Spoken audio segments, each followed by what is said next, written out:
If you're a petrol head, chances are there's some cars out there that just mean a little bit more than others. For me, that's my R53 Mini Cooper S. Although it's just metal and plastic, it was my first performance car, and it's a strong reason why I get to do what I do today.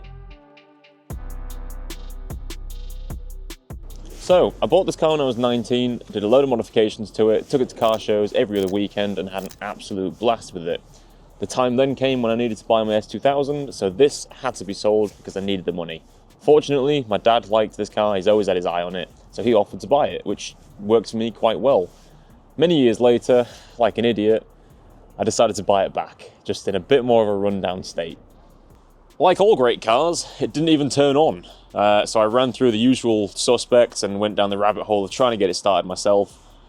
It turned out to be an absolute pig to do, so I decided it was a job for the professionals, called the boys at Tune Automotive, and much quicker than I expected, I got a text to say it was now alive. So for the first time in about 3 years, I'm about to start it up.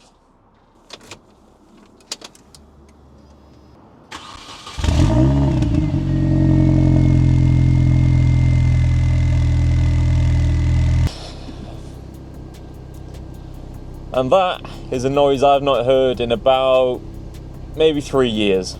It's been quite some time, and it's awesome to see it running again. It's great. I can't drive it because it's still in a state, but this is a big step.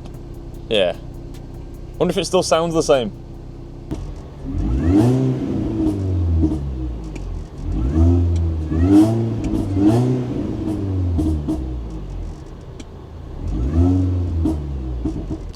Now, as this car's not driven in quite some time, I was very curious to see what it would actually need. It's quite hard to tell when a car's sat there what's decaying and what's falling to pieces underneath.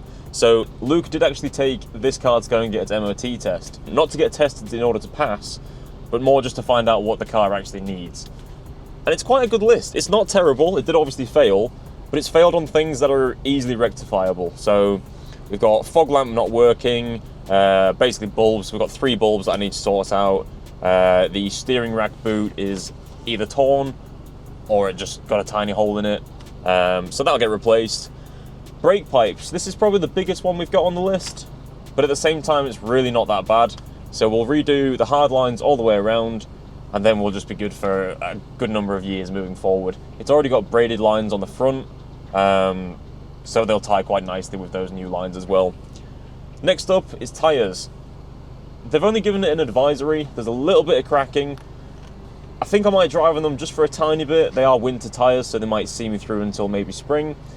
But once it gets into, B-road driving weather and when I'm starting to drive it a little bit harder, I'm going to swap them out. We're probably going to go for maybe some NS2Rs.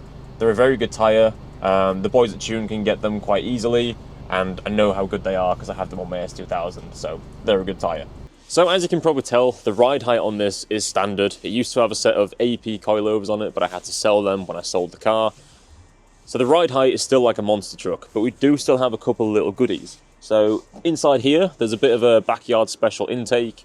Essentially, it's a big K&N cone with the back cut out of the airbox for a bit more airflow. It sounds good, and it seems to do the job. There's quite a lot of reviews for it. It seems to be quite a common modification for these.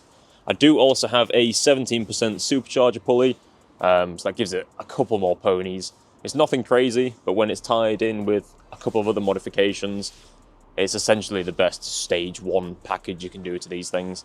That typically involves a larger intercooler. Back in the day, I used to have a great big AirTech top mount on it, and it was fantastic, it was great. And then I had to sell that one as well, like the coilovers, when I sold the car. So now it's got the original one on it, and that is crispy. It's fallen apart quite badly. I do have a GRS one on my shelf at home. At least I think it's GRS. I don't know. I've got one. So that'll replace that one. We'll go back to having a bigger intercooler. Got the intake, got the pulley. I'm going to get a set of coilovers. Possibly a manifold. We might do injectors and a cam later on. For now, that's probably the goal for this one.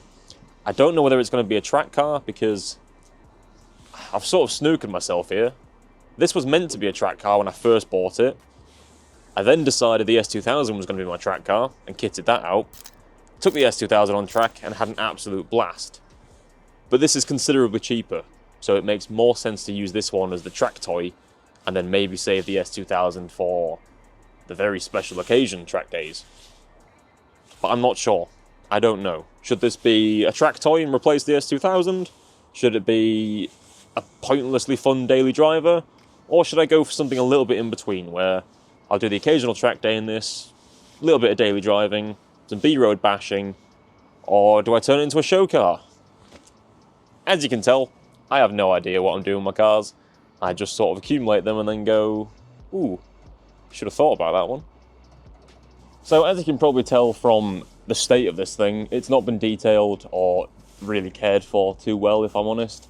I've given it the occasional wash on the driveway when it's been sat there, but it's essentially been parked in a hedge, which makes it quite difficult to wash a car when it's part of the ecosystem. So the next thing on the agenda is to give this a full detail. Obviously the trim is practically white. It used to be black, so the trim is all going to need restoring. I might get some proper stuff for that. Paintwork's going to need a polish. I'm looking at some absolutely horrible swirl marks right now. Let's just cover those up. There's a couple of dents, a couple of stone chips, and there's the occasional mark that I don't know how that's occurred. We're going to try and rectify them, essentially.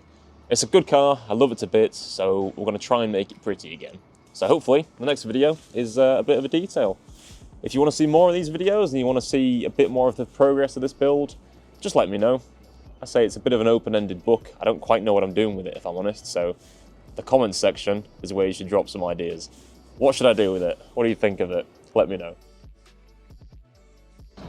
What you got? We've got a treat for you this evening. Got himself a Mini Cooper S. Lovely little motor.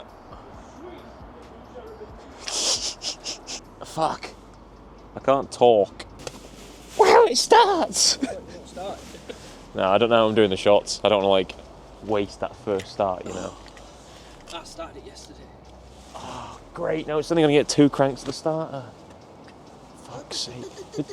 It fucking won't start now, will it? Yeah.